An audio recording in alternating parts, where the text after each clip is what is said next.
ജൈവ കൃഷിയെ പ്രോത്സാഹിപ്പിക്കുകയും കീടനാശിനി ഉപയോഗിച്ച് കൃഷി ചെയ്യാൻ പഠിപ്പിക്കുകയും ചെയ്യുന്ന കാർഷിക കോളേജുകളിലെ സിലബസുകൾ മാറ്റാൻ സർക്കാർ തയ്യാറാകണമെന്ന് പ്രശസ്ത സിനിമാ നടനും ജൈവ കർഷകനുമായ ശ്രീനിവാസൻ ആലപ്പുഴയിൽ കാർഷിക പ്രദർശനം ഉദ്ഘാടനം ചെയ്യുകയായിരുന്നു അദ്ദേഹം. കാർഷിക സർവകലാശാലയടക്കം നടത്തുന്ന കൃഷിയുമായി ബന്ധപ്പെട്ട കോഴ്സുകളുടെ പാഠ്യപദ്ധതിയിൽ ജൈവ കാർഷിക രീതികൾ ഉൾപ്പെടുത്തണമെന്ന് ചലച്ചിത്ര താരവും ജൈവ കർഷകനുമായ നടൻ ശ്രീനിവാസൻ പറഞ്ഞു.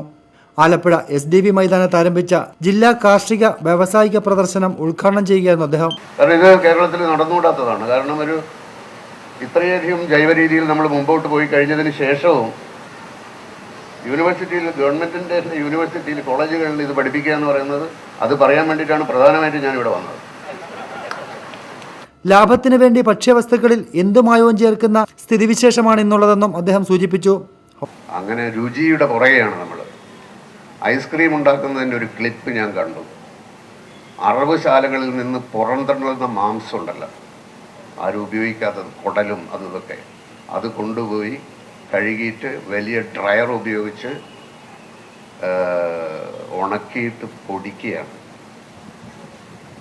ആ പൊടിയിൽ ചില കളറൊക്കെ ചേർത്തിട്ട് ഐസ്ക്രീമിൻ്റെ പ്രധാന ചേരുവ അതാണ്. നോൺ വെജിറ്റേറിയനാണ് ഈ വെജിറ്റേറിയൻസ് വളരെ ആർത്തിയോടുകൂടി കഴിക്കുന്ന ഈ ice cream. Advocate AM Arif MLA അധ്യക്ഷത വഹിച്ച ചടങ്ങിൽ ജില്ലാ കളക്ടർ N പത്മകുമാർ, മുൻ MLA A ഷുക്കൂർ, ഗീതാമണി തുടങ്ങി നിരവധി പ്രമുഖർ പങ്കെടുത്തു.